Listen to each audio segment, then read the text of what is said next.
Hello बच्चों, my name is Mohan Agrawal. बच्चों, एक और नया सेशन लेके आया हूं मैं आपके लिए केमिकल बॉन्डिंग का, जिसमें मैं अपने पिछले टॉपिक को कंप्लीट कर दूंगा इस सेशन में, जिसका नाम है डाइपोल मोमेंट। उसी के कुछ एग्जांपल्स चल रहे थे जो मैं अपने दो पिछले सेशन में कवर करा चुका हूं। उस टॉपिक को आज इस सेशन में मैं कंप्लीटली एंड करा दूंगा। मोस्ट प्रोबेबली आई थिंक हो ही जाएगा, उसकी टेंशन मत लेना।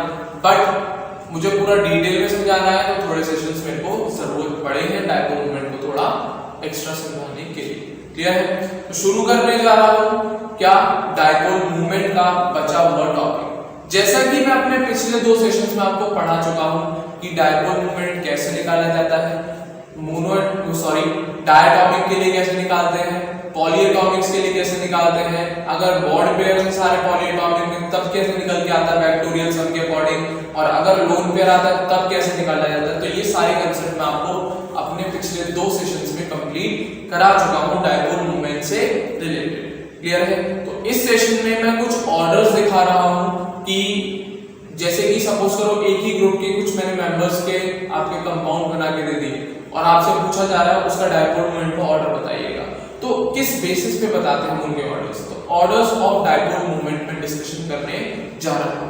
और साथ ही साथ एक छोटा सा टॉपिक और है, percentage ionic character in a covalent bond. किसी कोवेलेंट बॉन्ड में कितना परसेंट आयनिक कैरेक्टर होगा वो कैसे निकालते हैं। तो ये दोनों छोटे से टॉपिक इस सेशन में मैं कवर करने जा रहा हूं डाइपोल मोमेंट से रिलेटेड। तो प्लीज ध्यान से सुनिएगा और प्रॉपर तरीके से नोट्स बनाइए, जैसे कि आप लोग पहले की तरह बनाते जा रहे हैं। क्लियर है? तो डेफिनेटली आपको फायदा दिखेगा ही दिखेगा।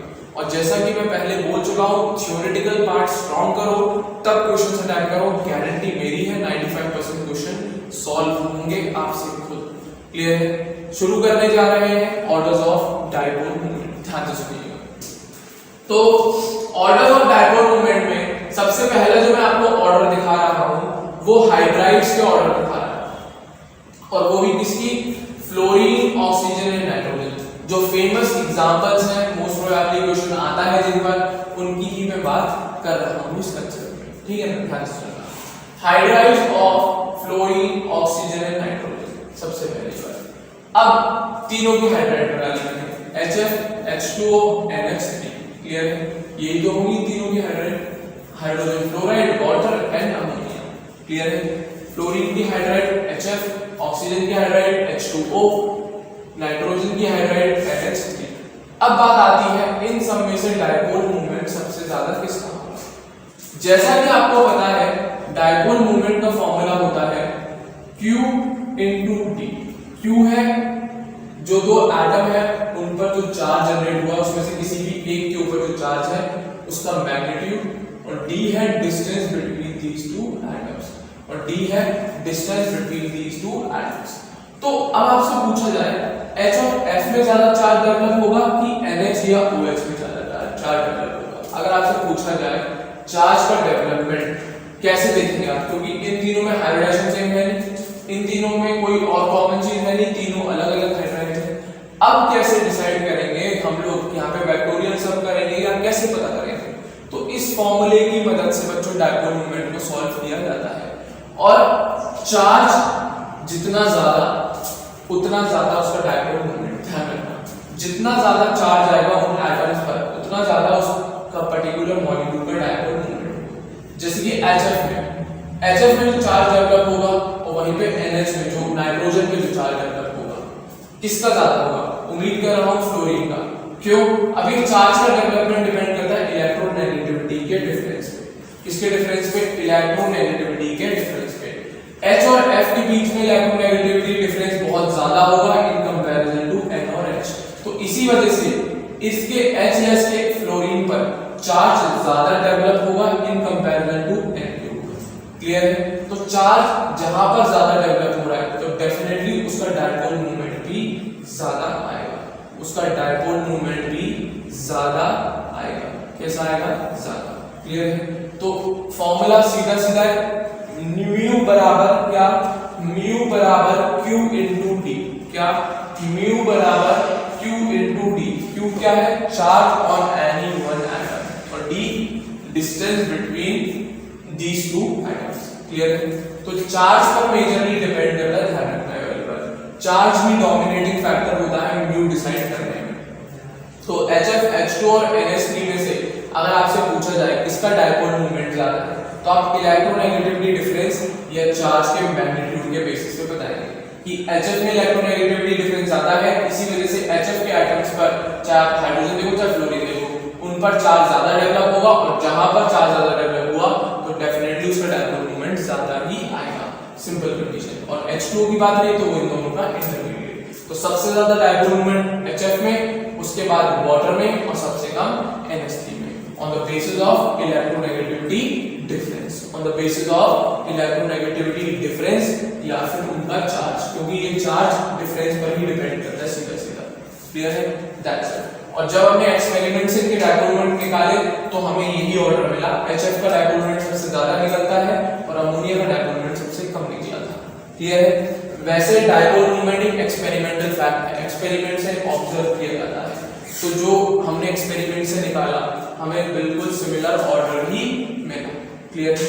दूसरा देखो भाई ऑर्डर, हाइड्राइड्स ऑफ 16 ग्रुप की हाइड्राइड्स। सुनना जरा, H2O बना ली, H2S बना लो, H2SE बना लो, H2TE बना लो, सेम कंसेप्ट लगा। इसमें जो हमें बॉन्ड मिलेगा वो कौन सा मिलेगा? H और O का। इसमें जो बॉन्ड मिलेगा वो हमें मिलेगा H और S का। इसमें जो बॉन्ड मिलेगा वो H और SE का, और इसमें जो बॉन्ड मिलेगा वो H और TE का। अब इतना तो मैं उम्मीद रख रहा हूं आप लोगों से कि आप इलेक्ट्रोनेगेटिविटी डिफरेंस बता सकते हैं। ऑक्सीजन का, हाइड्रोजन तो सब में कॉमन है। अब मेन जो डिफरेंस डिपेंड करेगा वो इस ऑक्सीजन, सल्फर, सेलेनियम और टेलोनियम पर डिपेंड करेगा। और इतना आपको पता है, डाउन द ग्रुप इलेक्ट्रोनेगेटिविटी घटती है, डेफिनेटली इसकी इलेक्ट्रोनेगेटिविटी सबसे ज्यादा होगी, इसकी कम होगी, और हाइड्रोजन सब में कॉमन है। तो अल्टीमेटली इसके केस में जो इलेक्ट्रोनेगेटिविटी का डिफरेंस आएगा, इसके केस में जो इलेक्ट्रोनेगेटिविटी का डिफरेंस आएगा वो मैक्सिमम होगा, और इसके केस में इलेक्ट्रोनेगेटिविटी का जो डिफरेंस आएगा वो मिनिमम होगा। क्यों? क्योंकि हाइड्रोजन सब में कॉमन है। अब डिफरेंस किस पर डिपेंड करेगा? इस ऑक्सीजन, सल्फर, सेलेनियम और टेलोनियम पे। ऑक्सीजन की इलेक्ट्रोनेगेटिविटी सबसे ज्यादा और टेलोनियम की इलेक्ट्रोनेगेटिविटी सबसे कम, तो इसी वजह से H2O में इलेक्ट्रोनेगेटिविटी डिफरेंस सबसे ज्यादा मिलेगा इन कंपैरिजन टू H2TE। तो जब यहाँ पे इलेक्ट्रोनेगेटिविटी डिफरेंस ज्यादा है तो यहाँ पे जो चार्ज डेवलप होगा वो भी बहुत ज्यादा होगा, और यहाँ पर जो चार्ज डेवलप होगा वो बहुत कम होगा। तो इसी वजह से म्यू बराबर वापस से फॉर्मूला क्या? Q into D, और आपको पता है Q is a dominating factor, तो Q जिसका ज्यादा उसका डायपोल मोमेंट ज्यादा। अब बात आई D की, तो जहां पर इलेक्ट्रोनेगेटिविटी डिफरेंस ज्यादा है बच्चों वहां पे D मिनिमम होता है, ध्यान रखने वाली बात। जहां पर इलेक्ट्रोनेगेटिविटी डिफरेंस ज्यादा होता है, ज्यादा पास एटम बैठे होते हैं, तो या फिर ये भी मत देख, इसके अकॉर्डिंग, उनके साइज के अकॉर्डिंग देख लो, मत बोलो ये वाली चीज, साइज के अकॉर्डिंग। ऑक्सीजन का साइज सबसे छोटा, टेलोनियम का साइज सबसे बड़ा, तो यहाँ पर जो डिस्टेंस होगा वो सबसे कम होगा, यहाँ पर जो डिस्टेंस होगा वो सबसे ज्यादा। अब आप सोच रहे हो डिस्टेंस कम है क्यों ज्यादा है, तो लगभग सेम आना चाहिए। क्यों आएगा भाई? डोमिनेटिंग फैक्टर हमेशा क्यू होता है, ध्यान रखना।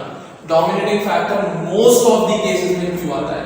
डी भले ही कम है बट क्यू बहुत ज्यादा है, इसी वजह से H2O का डायपोल मोमेंट ज्यादा रहता है अपने बाकी के ग्रुप मेंबर्स से। क्लियर है? भले ही डी मिनिमम आ रहा है इसके केस में क्योंकि ऑक्सीजन का साइज या एटम छोटा है इन कंपैरिजन टू टेलोनियम, तो आपके अकॉर्डिंग, हमारे अकॉर्डिंग लगभग सेम हो जाना चाहिए, क्योंकि इसमें Q मैक्स है, D मिनिमम है। वहां पर उल्टा हो गया, Q मिनिमम है, D मैक्स है, तो लगभग बराबर हो जाना चाहिए। बिल्कुल नहीं होगा। क्यों? क्योंकि डोमिनेटिंग फैक्टर Q होता है ना कि D। Dominating factor most of the cases में Q होता है ना कि D, तो इसीलिए डोमिनेटिंग फैक्टर Q है यहाँ पर, तो इसी वजह से H2O का डायपोल मोमेंट मैक्सिमम है और H2TE का डायपोल मोमेंट मिनिमम है। तो वही लिख दिया मैंने नोट में, Q dominates over D। D क्या है? इन दोनों एटम्स के बीच की दूरी, फॉर डिटरमाइनिंग डायपोल मोमेंट। तो Q डोमिनेट करता है डिस्टेंस बिटवीन टू एटम्स के ऊपर, इसी वजह से H2O का डायपोल मोमेंट ज्यादा है इन कंपैरिजन टू बाकी के ग्रुप मेंबर्स, और जो कि मिनिमम किसका है? H2TE का। क्लियर है? मेन जो चीज है डिसाइडिंग फैक्टर वो कौन है? चार्ज। जो मेन डिसाइडिंग फैक्टर है डायपोल मोमेंट के लिए वो कौन है? उसका चार्ज। जो मेन डिसाइडिंग फैक्टर है उसके लिए वो कौन है? उसका चार्ज। That's it. क्लियर है? उम्मीद कर रहा हूं समझ में आया होगा, उम्मीद कर रहा हूं समझ में जरूर आया होगा। बेसिक चीजें कुछ भी नहीं समझना, दिमाग लगाने की जरूरत पीरियोडिक क्लासिफिकेशन पढ़ा होगा तो डेफिनेटली आता होगा। क्लियर है? हाँ है ना? इलेक्ट्रोनेगेटिविटी डिफरेंस कहाँ पर ज्यादा है और कहाँ पर कम है। ऊपर में भी इलेक्ट्रोनेगेटिविटी डिफरेंस जहाँ पर ज्यादा है कहाँ पर कम है, यही कंसेप्ट लगा था। यहाँ पर डिस्टेंस की बात नहीं हुई, यहाँ पर डिस्टेंस की बात कर दी मैंने, तो चाहे आप यहाँ पर भी लगा सकते हो डिस्टेंस की बात। क्लियर है? नाइट्रोजन में सबसे ज्यादा डिस्टेंस होगी, HF में सबसे कम डिस्टेंस होगी। लेफ्ट टू राइट पीरियड में साइज घटती है, बता चुका हूँ। लेफ्ट टू राइट पीरियड में साइज डिक्रीज करती है, बता चुका हूँ। क्लियर है? क्योंकि Z इफेक्टिव इंक्रीज करता है, क्योंकि Z इफेक्टिव इंक्रीज करता है। ये सारी बातें तभी समझ में आएंगी जब आपने मेरे पीरियोडिक क्लासिफिकेशन ऑफ एलिमेंट्स के लेक्चर सुने होंगे तभी। क्लियर है? लेफ्ट टू राइट किसी पीरियड में साइज घटता है बिकॉज Z इफेक्टिव बढ़ता है। तो यहाँ पर अगर आप डिस्टेंस भी देखो तो यहाँ पे मिनिमम ही मिलेगी, but still dominating factor Q के लिए कौन है, आई मीन डायपोल मोमेंट के लिए कौन है, उसका चार्ज। कौन है? उसका चार्ज। क्लियर है? एक और चीज देख, हैलाइड्स की बात कर रहे हैं। क्लियर है? एक्सेप्शन आएगा इसीलिए बता रहा हूँ, नोट में भी लिख दिया है, एक्सेप्शन है हैलाइड का, ध्यान से देखना। हैलाइड्स किसके? मीथेन के हैलाइड बना रहे हैं, और स्पेशली बोल दिया मोनो हैलाइड्स बता रहे हैं। क्लियर है? और ये एक एक्सेप्शन है, ये भी बता दिया। तो जो आप आंसर सोच रहे होगे वो आंसर होगा नहीं, जो आप आंसर सोच रहे होगे वो आंसर होगा नहीं, एक्सेप्शन बोल दिया ना। क्लियर है? आया ना? तो हमारे अकॉर्डिंग बनाओ भाई, CH3F, CH3Cl, CH3Br, CH3I। दिमाग लगाओ, CH3 सब में कॉमन, इसकी इलेक्ट्रोनेगेटिविटी और इसकी देखो सबसे ज्यादा फ्लोरीन की इलेक्ट्रोनेगेटिविटी होती है, तो डेफिनेटली यहाँ पर इलेक्ट्रोनेगेटिविटी डिफरेंस मैक्सिमम होगा और यहाँ पे इलेक्ट्रोनेगेटिविटी डिफरेंस मिनिमम।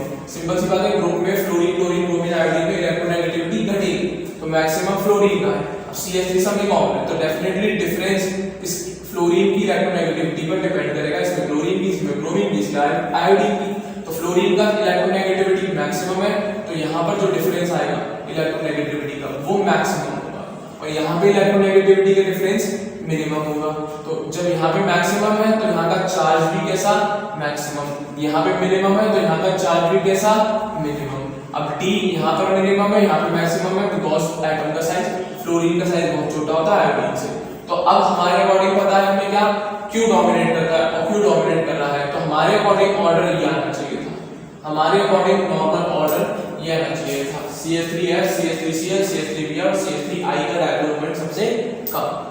बट क्या ये बट वर्ड ही बहुत दिक्कत है, बट ये ऑर्डर होता नहीं है, ये मीथेन की मोनो हैलाइड्स के डायपोल मोमेंट का ऑर्डर होता नहीं है। क्यों? एक्सेप्शन। क्लियर है? एक्सेप्शन का कोई रीजन नहीं, एक्सेप्शन। क्लियर है? अब क्या है एक्सेप्शन को देखो, अब जो एक्चुअल में हमें ऑर्डर मिलता है वो ये है, जो एक्चुअल में ऑर्डर हमें मिलता है, कुछ नहीं करना आपको, अदला बदली करनी है। जैसे यहाँ पे पहले फ्लोरीन वाला था, यहाँ पे क्लोरीन, तो मैंने कुछ नहीं करी है, इस वाले मॉलिक्यूल को पहले रख दिया और इस वाले मॉलिक्यूल को बाद में रख दिया, बस इतना सा रखना है। क्या मोनो हैलाइड्स अगर मीथेन के बनाते हैं, डायपोल मोमेंट के ऑर्डर में एक्सेप्शन आता है, और कितना आता है, बस फ्लोरीन और क्लोरीन वाले मॉलिक्यूल अपनी जगह बदल देता है। तो इन शॉर्ट इसका मतलब क्या है, जो एक्चुअल ऑर्डर है उसमें CH3Cl का डायपोल मोमेंट ज्यादा हो जाता है CH3F से, जो कि नहीं होना चाहिए अकॉर्डिंग टू कॉन्सेप्ट। क्लियर है? कि जिसका Q ज्यादा है उसका डायपोल मोमेंट ज्यादा होता है, क्योंकि ये कंसेप्ट है, ठीक है ना। बट एक्सेप्शन है तो हमें मिल रहा है और इसकी वैल्यू भी चेक करी हुई है, बाकियों में तो कोई दिक्कत नहीं है। क्लियर है? अगर क्लोरीन का एग्जांपल नहीं दे रहा हूं तो सुनना जरा, तो अब यहाँ पर CH3Cl का डायपोल मोमेंट एक्सेप्शनली ज्यादा हो जाता है CH3F से, नहीं तो ऑर्डर बिल्कुल प्रॉपर होता है। हम CH3Cl को नहीं लेते एग्जांपल में, तो डेफिनेटली ऑर्डर पूरा कंप्लीट बिल्कुल प्रॉपर तरीके से वही रीजन लगा देते, बट एक्सेप्शन है तो याद रखना आप लोग, CH3Cl और CH3F अपनी जगह बदल देते हैं, बट रीजन सुन ले, Q लेस है और इसका Q मोर है। क्यों? डेफिनेटली इसका इलेक्ट्रोनेगेटिव डिफरेंस कम है, इसका इलेक्ट्रोनेगेटिव डिफरेंस ज्यादा है, तो इसका Q ज्यादा है, इसका Q कम है, तो हमारे अकॉर्डिंग CH3F का डायपोल मोमेंट ज्यादा होना चाहिए। बट यहाँ पे डिस्टेंस ज्यादा है, यहाँ पे डिस्टेंस कम है। अभी जैसे कि मैं पढ़ा चुका हूँ Q डोमिनेट करता है, बट इस केस में नहीं कर रहा। इस केस में ऐसे रट लो कि D डोमिनेट कर जाता है, इसके बीच में क्लोरीन और फ्लोरीन के बीच में, बाकियों के बीच में नहीं, केवल क्लोरीन और फ्लोरीन के बीच में कौन डोमिनेट कर जाता है? D। तो यहाँ पे D ज्यादा होता है, तो इसीलिए यहाँ पे म्यू नेट ज्यादा है, और यहाँ पे D कम होता है, इसलिए यहाँ पे म्यू नेट कम है। ऐसा रटने के लिए कर सकते हो, बट रीजन ये नहीं है, ऐसा रटने के लिए कर सकते हो, बट रीजन ये नहीं है कि D का रीजन नहीं है यहाँ पे। चार्ज ज्यादा है तो उसका होना चाहिए था, बट एक्सपेरिमेंटली जब हमने निकाली वैल्यू तो वो कुछ अलग मिल रही थी। हम याद करने के लिए बोल सकते हैं कि CH3Cl और CH3F में D डोमिनेट करता है, क्यों नहीं, क्योंकि इससे याद रहता है लंबे टाइम तक, नहीं तो भूल जाते हैं, ठीक है ना। तो D के अकॉर्डिंग मान लेना, याद कर लेना, बट रीजन नहीं है उसका प्रॉपर, ना ही कोई रीजन है, क्योंकि एक्सपेरिमेंटल फैक्ट है, वैल्यूज कैलकुलेट करी गई, CH3Cl का डायपोल मोमेंट ज्यादा आ रहा था CH3F से। एक्सेप्शन बिहेवियर है, ना मैं कुछ कर सकता, ना आप कुछ कर सकते, ना बेचारा ये खुद कुछ कर सकता। Q वही कंसेप्ट रहेगा, Q उसका ज्यादा, Q कम, क्योंकि इसकी इलेक्ट्रोनेगेटिविटी डिफरेंस ज्यादा, इसका इलेक्ट्रोनेगेटिविटी डिफरेंस कम, इसका D कम, इसका D ज्यादा, बट CH3Cl का डायपोल मोमेंट ज्यादा हो जाता है in comparison to CH3F exceptionally, clear है। और ये वैल्यू भी लिख दी है मैंने नीचे, एक्सपेरिमेंटली डिटरमाइंड है, इसीलिए बोला जा रहा है। मेन अगर याद करने के लिए रीजन रखना है तो याद रखना इन दोनों केस में D डिसाइड करता है कि किसका डायपोल मोमेंट ज्यादा होगा, किसका डायपोल मोमेंट कम होगा, क्लियर है। ये ध्यान रखना, डायपोल मोमेंट एक एक्सपेरिमेंटली डिटरमाइंड वैल्यू होती है, हम किसी भी मॉलिक्यूल का डायपोल मोमेंट एक्सपेरिमेंटली कैलकुलेट कर सकते हैं, एक्सपेरिमेंटली कैलकुलेट कर सकते करते हैं, ये क्लियर है। आया, उम्मीद कर रहा हूं समझ में आया होगा एक्सेप्शन वाला कंडीशन। तो ऑर्डर जनरली दिमाग में इतना बिठा लो कि ज्यादातर केस में Q के अकॉर्डिंग ही डिसाइड करते हैं, कुछ एक्सेप्शन है जैसे कि ये दे दिया मैंने, याद कर लिया वैसे, monohalides of methane, monohalides of methane, simple condition, clear है। आगे बढ़ो, उम्मीद कर रहा हूं समझ में जरूर आया होगा, आगे सुनना। ये तो बात हो गई आपके ऑर्डर्स ऑफ डायपोल मोमेंट, छोटे से थोड़े से थे, समझा दिए। अब जो मैं टॉपिक डिस्कस कर रहा हूं बहुत इंपॉर्टेंट टॉपिक है, जिसको हम कहते हैं परसेंटेज आयनिक कैरेक्टर। क्या कहते हैं? Percentage ionic character in a covalent bond. कोई कोवेलेंट बॉन्ड है उसमें आयनिक कैरेक्टर होता है, ये मैं पहले ही बता चुका हूं अकॉर्डिंग टू फजल स्कूल, क्लियर है। अब किसी कोवेलेंट कंपाउंड में कितना परसेंटेज है आयनिक कैरेक्टर का, वो कैसे डिसाइड करेंगे, उसके लिए एक फॉर्मूला है, याद करिए। क्या? Percentage ionic character in a covalent bond is equals to क्या? ऑब्जर्व्ड डायपोल मोमेंट, क्या? Observed dipole moment upon theoretical dipole moment into 100। ये फॉर्मूला है, इंपॉर्टेंट है, याद कर लो, क्वेश्चन आ जाता है, क्लियर है। परसेंटेज आयनिक कैरेक्टर किसी कोवेलेंट बॉन्ड का निकालने के लिए ये बेसिक सा फॉर्मूला है, observed dipole moment upon theoretical dipole moment into 100, clear है। अब ये ऑब्जर्व्ड डायपोल मोमेंट क्या है, थ्योरेटिकल डायपोल मोमेंट क्या है? ऑब्जर्व बेटा जो हमने एक्सपेरिमेंट से निकाला है, जो हमने ऑब्जर्वेशन ली है, जब हम एक्सपेरिमेंट कराते हैं और जो ऑब्जर्वेशन ऑब्टेन करते हैं उससे जो वैल्यू निकाली डायपोल मोमेंट की, उसको कहते हैं ऑब्जर्व डायपोल मोमेंट। और जो हम बेसिक फॉर्मूला लगाते हैं ये म्यू बराबर q इनटू d, जो फॉर्मूला लगाते हैं म्यू बराबर q इनटू d, वो है थ्योरेटिकल डायपोल मोमेंट।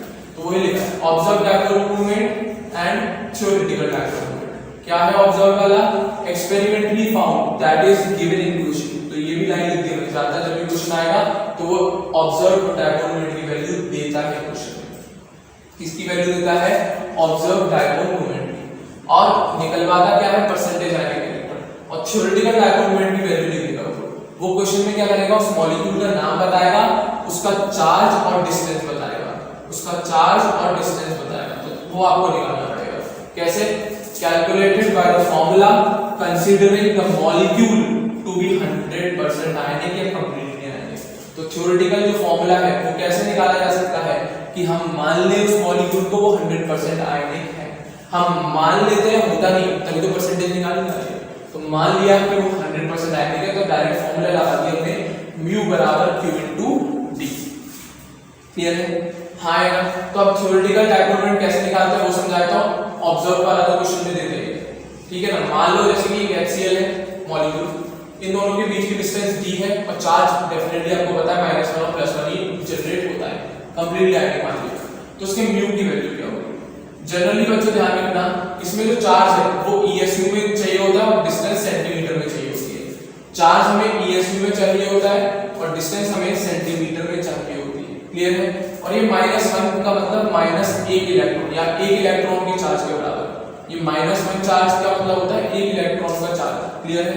ये -1 कब आएगा? जब 1 इलेक्ट्रॉन इधर एक्स्ट्रा आ गया और इधर से 1 इलेक्ट्रॉन की कमी होगी। तो यहाँ पे जो चार्ज डेवलप है वो 1 इलेक्ट्रॉन का चार्ज डेवलप है, 2 आ जाते हैं -2 लिखता तो मैं मतलब 2 इलेक्ट्रॉन का चार्ज, 3 आएगा तो मतलब 3 इलेक्ट्रॉन का चार्ज, तो यहाँ पे चार्ज क्या आएगा E के बराबर, -E लिख दूं या E समझ जाएंगे आप, E के बराबर इनटू डिस्टेंस। जनरली क्वेश्चन ध्यान रखना, क्वेश्चन में आपको डिस्टेंस एंगस्ट्रॉम में मार्क करके देगा। क्वेश्चन में जितना भी क्वेश्चन आएगा वो आपको डिस्टेंस एंगस्ट्रॉम में देगा, आपको कन्वर्ट करना पड़ेगा सेंटीमीटर में, आपको खुद कन्वर्ट करना पड़ेगा सेंटीमीटर में, क्योंकि अगर आप चार्ज ESU में रख रहे हो तो डिस्टेंस मीटर में नहीं रख सकते आप, या एंगस्ट्रॉम में नहीं रख सकते, आपको डिस्टेंस सेंटीमीटर में रखनी पड़ेगी। और बात आती है एंगस्ट्रॉम से सेंटीमीटर रखने की, तो एंगस्ट्रॉम से सेंटीमीटर 10 की पावर -8 सेंटीमीटर होता है एक एंगस्ट्रॉम में, क्लियर है? 10 की पावर -8 सेंटीमीटर होता है 1 एंगस्ट्रॉम में, क्लियर है? अब मान लो एग्जांपल मैंने बोला HCl है, इसके बीच की दूरी 1 एंगस्ट्रॉम दे रही है और इन पे चार्ज खुद ही डेवलप करा लोगे -1 इलेक्ट्रॉन के बराबर या +1 इलेक्ट्रॉन के बराबर, क्लियर है? आया ना? तो डिस्टेंस मैंने बता दी 1 एंगस्ट्रॉम और HCl बता दिया। अब मैं पूछ रहा हूं उसका डायपोल मोमेंट निकालो, तो चार्ज किसके बराबर, E के बराबर और डिस्टेंस बराबर 1 एंगस्ट्रॉम। अब इसको जब मैंने सॉल्व किया तो इलेक्ट्रॉन का चार्ज ESU में कितना होता है, ये रहा, याद कर लो 4.8 into 10 की पावर -10 into एंगस्ट्रॉम को सेंटीमीटर में 10 की पावर -8। सॉल्व करोगे इसे आप तो कितना बैठेगा 4.8 into 10 की पावर -8 18। ये यूनिट लिखेंगे ESU into सेंटीमीटर, ये आ गई यूनिट, क्लियर है? डायपोल मोमेंट, क्लियर है? ये आ गई यूनिट डायपोल मोमेंट की। अब असल में जो हम लोग यूज करेंगे वो यूज करेंगे डीवाई। क्या यूज करेंगे? डीवाई यूनिट करेंगे। और डीवाई यूनिट अगर यूज करनी है आपको तो इस पूरी वैल्यू को 10 की पावर -18 से डिवाइड कर दो, इस पूरी वैल्यू को 10 की पावर -18 से डिवाइड कर दो, क्योंकि 1 dyne is equals to centimetre into ESU upon 10 की पावर -18। जो भी वैल्यू आप सेंटीमीटर ESU में निकालो उसको 10 की पावर -18 से डिवाइड कर देना, उसको 10 की पावर -18 से डिवाइड कर देना, क्लियर है? तो इसकी जो वैल्यू आई निकल गई, ये कैंसिल, तो म्यू बराबर क्या आ गया 4.8 डिवाइड कैपिटल D से मेंशन कर देते हैं, कैपिटल D से मेंशन कर देते हैं। ये कंडीशन है HCl के डायपोल मोमेंट की, जब हमने उन दोनों के बीच की दूरी 1 एंगस्ट्रॉम मान ली है। कितनी मान लिया? 1 एंगस्ट्रॉम। तो चार्ज आपको लग रहा है -1 कूलम, नहीं, -1 मतलब 1 इलेक्ट्रॉन के बराबर चार्ज डेवलप हुआ है, और वो ESU में कितना होता है, और वो ESU में 4.8 into 10 की पावर -10 ESU के बराबर है। तो चार्ज पुट किया इनटू दोनों के बीच की दूरी सेंटीमीटर में, सॉल्व किया ESU इनटू सेंटीमीटर में आंसर निकाला। अब उसको मैं डीवाई में कन्वर्ट कर लेता हूं, कैसे? 10 के -18 से डिवाइड करके। अब ESU की फुल फॉर्म और देख ले, इलेक्ट्रोस्टैटिक यूनिट। क्या? Electrostatic unit. कोई दिक्कत? अब म्यू का असल में जो क्वेश्चन में यूनिट देता है वो डीवाई देता है। अब आपको पता होना चाहिए डीवाई कैसे निकालते हैं। जो भी आप वैल्यू निकालो ESU इनटू सेंटीमीटर में, जो भी निकल जाए उसे 10 की पावर -18 से डिवाइड कर देना, 10 की पावर -18 से डिवाइड कर देना, वो अपने आप डीवाई में कन्वर्ट हो जाएगी। That's it. अब बात आती है सर हमें ऐसा यूनिट पूछ ले, तो ऐसा यूनिट ही होती है कूलम इनटू मीटर। क्या? चार्ज की ऐसा यूनिट कूलम होती है और डिस्टेंस की ऐसा यूनिट मीटर होती है, ध्यान रखना।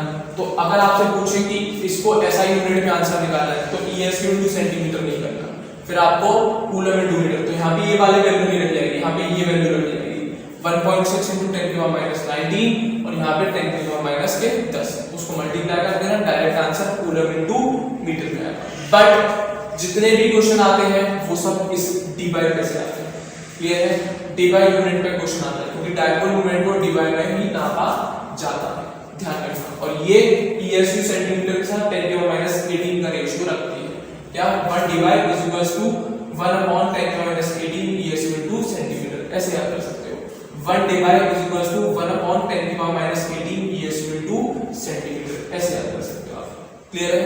या फिर ऐसे भी याद कर सकते हो 1 ESU into centimetre is equals to 10 की पावर -18 डिवाई, ऐसे भी याद कर सकते हो 1 ESU into centimetre is equals to 10 की पावर -18 डिवाई, ऐसे भी आप याद कर सकते हो, कोई दिक्कत नहीं है, क्लियर है? उम्मीद कर रहा हूं समझ में जरूर आया होगा, क्लियर है? अब कोई और एग्जांपल लेना चाहो तो चार्ज बदल देना, 1 इलेक्ट्रॉन के बराबर डेवलप हुआ है, अब मान लो 2 इलेक्ट्रॉन के बराबर, तो 2 into E into 1 एंगस्ट्रॉम के अकॉर्डिंग अगर दे रखा हो नहीं तो कुछ और देगा।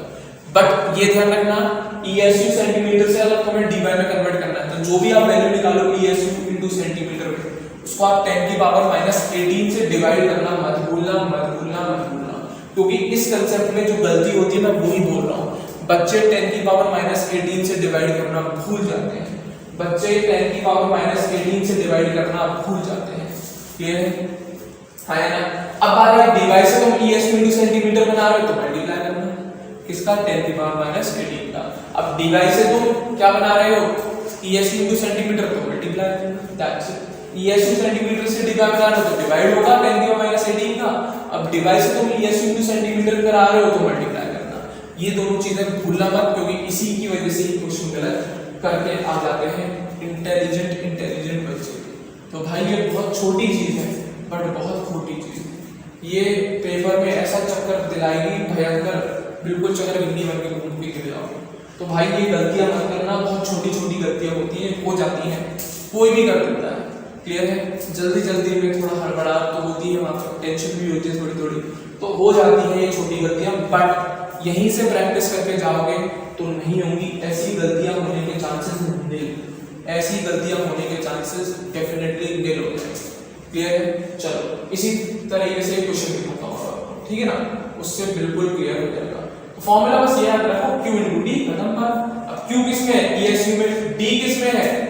डिस्टेंस यार सेंटीमीटर में। अब भले ही क्वेश्चन में एंगस्ट्रॉम में दे रखा हो, अब D मतलब डिवाइड दे रखी है ना, ध्यान रखना। सुनो यार, observe dipole moment of HCl is 1.03 debye. Clear है? And HCl bond length is इतना एंगस्ट्रॉम, मतलब ये क्या दे दिया तुम्हें? D दे दिया। H और Cl के बीच का डिस्टेंस क्या दे दिया? D एंगस्ट्रॉम, ठीक है ना? Calculate the percentage ionic character in HCl, answer इसका निकालना है, ना कि, ठीक है? अब बात आई क्वेश्चन में, ये क्या दे दिया तुम्हें? Observe dipole moment. क्या दे दिया? Observe dipole moment. अब थ्योरेटिकल तुम्हें निकालना है, ऑब्जर्व दे दिया, थ्योरेटिकल निकालना है। थ्योरेटिकल के लिए तुम्हें क्या पता होना चाहिए? Q पता होना चाहिए और D पता होना चाहिए। मेरे ख्याल से D दे रखा है तुम्हें, कितना दिया? D दे रखा है क्वेश्चन में, कितना दिख गया होगा? D 1.275 angstrom, 1.275 angstrom. ये एक 7 एक्स्ट्रा आ गया, उसको हटा देना। क्लियर है? 1.275 एंगस्ट्रॉम। अब हमें इसमें चाहिए होता है क्या? D नहीं, सेंटीमीटर में चाहिए, क्योंकि हमें D बाय में यूनिट निकालनी है। तो ESU into सेंटीमीटर बना लो तो D बाय आराम से बना सकोगे। तो एंगस्ट्रॉम से सेंटीमीटर का लिख लिया, 10 की पावर -8 का मल्टीप्लाई करके मैंने, ठीक है ना? तो D तो आ गया मेरे पास सेंटीमीटर में, D तो आ गया मेरे पास सेंटीमीटर में। अब चार्ज कैसे पता लगे? सिंपल सी बात, H और Cl को आयनाइज कर दे। H और Cl को आयनाइज करना आना चाहिए आपको। क्लियर है?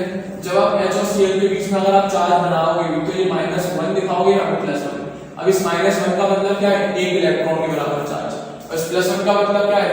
1 इलेक्ट्रॉन के बराबर चार्ज, पर वो पॉजिटिव का चार्ज होगा। तो चाहे आप इसका मैग्नीट्यूड रख दे, इसका रख दे, मैग्नीट्यूड रखना होता है। तो चार्ज किसके बराबर आ गया? 1 इलेक्ट्रॉन के बराबर। दिख गया? कितना होगा ESU में? 4.8 into 10 की पावर -10 ESU। अभी पीछे दिखाया मैंने, 1 इलेक्ट्रॉन का चार्ज ESU में 4.8 into 10 की पावर -10 ESU। तो चार्ज आ गया, D आ गया। तो थ्योरेटिकल डायपोल मोमेंट निकालना, क्या निकालना है? Theoretical dipole moment. Direct multiply कर और डिवाइड में मुझे यूनिट चाहिए, तो जो भी मल्टीप्लाई करके आंसर आएगा उसे 10 की पावर -18 से डिवाइड कर देना। तो अगर मैं डायरेक्ट केवल मल्टीप्लाई करता तो आंसर ESU into सेंटीमीटर में आता, पर मुझे चाहिए किसमें? डिवाइड। तो मैं डिवाइड में कन्वर्ट करने के लिए हाथ किया 10 की पावर -18 से डिवाइड कर दूंगा। तो जरा देख, ये 10 की -10 और 10 की -8 कितना हो जाएगा? 10 की पावर -18 और नीचे भी 10 की पावर -18। अब बचा क्या? ये और ये मल्टीप्लाई कर दे। तो थ्योरेटिकल डायपोल मोमेंट क्या है? 4.8 into 1.275 डिवाइड। क्लियर है? तो थ्योरेटिकल डायपोल मोमेंट ये रहा, ऑब्जर्व ये रहा। 100 का मल्टीप्लाई मेरे को नहीं करना, खुद ही करना, ठीक है ना? तो ऑब्जर्व अपॉन थ्योरेटिकल, तो परसेंटेज आयनिक कैरेक्टर, ऐसा ही क्वेश्चन आएगा, छपा हुआ, गलती करोगे तुम लोग। क्यों? क्योंकि ये स्टेप भूल जाओगे, यहीं पे मरते हैं बच्चे, इसी स्टेप पे मरते हैं, क्योंकि नहीं करते हैं वो आंखें खोल के काम। वो ESU into सेंटीमीटर उसको डिवाइड में ही रख के काम कर देते हैं। क्लियर है? तो भाई यहाँ पे मरना मत, देख लेना आराम से ये कौन सी यूनिट है और हमें थ्योरेटिकल डायपोल मोमेंट कौन सी यूनिट में निकालना है। क्लियर है? तो मैंने यही की यही डिवाइड में कन्वर्ट कर लिया, 10 की पावर -18 से डिवाइड करके। तो ऑब्जर्व कितना है? 1.03। Calculated I mean theoretical 4.8 into 1.275। ये observe upon theoretical into 100। Solve करोगे तो 17% अप्रॉक्स आंसर आएगा। सॉल्व करोगे तो 17% अप्रॉक्स आपको सॉल्व तो करना ही पड़ेगा भाई, थोड़ी कैलकुलेशन स्ट्रॉन्ग करनी पड़ेगी, तभी इस टाइप के क्वेश्चन आप पेपर में हल कर पाओगे। क्लियर है? तभी इनके आंसर्स टाइम पे निकलेंगे और कम टाइम में निकलेंगे। क्लियर है? पता लगे वहां पे डिवाइड मल्टीप्लाई करते रहेंगे, शॉर्ट में करना आना चाहिए आपको। क्लियर है? तो कैलकुलेशन थोड़ी अपनी फास्ट करें, डिवाइड मल्टीप्लाई करना अच्छे से सीखें थोड़ा, ठीक है ना। तो इसको जब हम कैलकुलेट करेंगे तो अप्रोक्सीमेट आंसर 17% बैठता है। तो मतलब क्या है 17% का, कि इस कोवेलेंट HCl बॉन्ड में जिसका ऑब्जर्व डायपोल मोमेंट इतना है और कैलकुलेटेड इतना है, इसके अंदर 17% आयनिक कैरेक्टर है और बचा हुआ पार्ट कौन सा कैरेक्टर है, कोवेलेंट कैरेक्टर। तो इस HCl के अंदर 17% पार्ट आयनिक कैरेक्टर है और बाकी का बचा हुआ कैसा है, कोवेलेंट कैरेक्टर है। That's it. तो सिंपल सी कंडीशन है, दोनों कंसेप्ट मिला दिए, डायपोल मोमेंट का और परसेंटेज आयनिक कैरेक्टर का। तो मेन कंसेप्ट यहाँ पर है, ये क्वेश्चन में जो गलती होती है वो यहाँ पर होती है और कहीं नहीं होती, मेरी गारंटी है। क्योंकि ये निकाल लोगे आराम से, ये निकाल लोगे आराम से, यहाँ पर आगे बढ़ जाते हैं बच्चे। क्योंकि थ्योरेटिकल डायपोल मोमेंट वो किसी और यूनिट में निकाल देते हैं, ऑब्जर्व किसी और यूनिट में होता है। तो भाई जब दोनों अलग अलग यूनिट के डिवाइड करोगे तो आंसर तो गलत आएगा ही आएगा, आंसर तो गलत आएगा ही आएगा। बट थोड़ा होश में काम करोगे तो डेफिनेटली गलती नहीं होगी, डेफिनेटली गलती नहीं होगी। क्लियर है? तो उम्मीद कर रहा हूं समझ में आया होगा कैसे निकाला जाता है परसेंटेज आयनिक कैरेक्टर। क्लियर है? तो एक बार आप स्क्रीनशॉट भी ले सकते हो इस क्वेश्चन का, इंपॉर्टेंट क्वेश्चन है, इसी टाइप के आपको डेफिनेटली बुक्स में मिलेंगे, सॉल्व करके देखना मजा आएगा। डेफिनेटली इसी टाइप के क्वेश्चन मैक्सिमम आते हैं डायपोल मोमेंट से। क्लियर है? इजी क्वेश्चन है, इजी कंसेप्ट है, कुछ नहीं करना, बस यहाँ पर ध्यान रखना है थोड़ा सा। क्लियर है? हाँ है ना? उम्मीद कर रहा हूँ स्क्रीनशॉट ले भी लिया होगा। तो मेन चीज जो थी मैंने समझा दी है, परसेंटेज आयनिक कैरेक्टर में क्या चीज क्या होती है, ऑब्जर्व क्वेश्चन में देता है ज्यादातर, थ्योरेटिकल हमें फॉर्मूले से निकालना पड़ता है, Q into D से। क्लियर है? Q किस में रखा, ESV में, D किस में रखा, सेंटीमीटर में, और से डिवाइड किया हमने 10 की पावर -18 से। तो यूनिट क्या निकाल के आएगी, डिवाइड, क्योंकि उसी में ही क्वेश्चन में दे रखा होता है ज्यादातर। मैक्सिमम केसेस आपके क्वेश्चन में डिवाइड में ही सॉल्व करवाएगा, गारंटी बोल रहा हूं मैं, गारंटी बोल रहा हूं। क्लियर है? हाँ या ना? तो ऑप्शन में देख लेना, कैपिटल D यूनिट तो नहीं लिख रहे, क्योंकि उसका मतलब ये होता है सेंटीमीटर इनटू ESV अपॉन 10 के -18। दैट्स क्लियर है? तो बच्चों ये कंप्लीट होता है आपका डायपोल मोमेंट वाली कंसेप्ट। इन 3 सेशन में मैंने आपको सारी चीजें बता दी हैं डिटेल में डायपोल मोमेंट से रिलेटेड। एक भी क्वेश्चन नहीं रुकेगा, मेरी गारंटी है, सिंपल तरीके से पढ़ाया है, एक एक पॉइंट को मैंने क्लैरिफाई किया है, इसीलिए 3 सेशन बनाए हैं डायपोल मोमेंट पर ही मैंने। क्लियर है? तो उम्मीद कर रहा हूँ सारी चीजें डेफिनेटली समझ में आई होगी और आपको मेरा ये सेशन पसंद जरूर आया होगा। क्लियर है? तो प्लीज मेरी वीडियोस को लाइक करें और हमारे चैनल अग्रबंधु ज्ञान को सभी बच्चे जरूर सब्सक्राइब करें। क्लियर है? तो बच्चों इस सेशन को मैं यहीं पे एंड कर रहा हूँ, अगले सेशन में एक नए टॉपिक के साथ मिलता हूँ, तब तक ढंग से इनके नोट्स बना लें, इन चीजों को, इन टॉपिक्स को रिवाइज करना चाहिए। क्लियर है? तो अगले सेशन में मिलते हैं बच्चों, थैंक यू वेरी मच।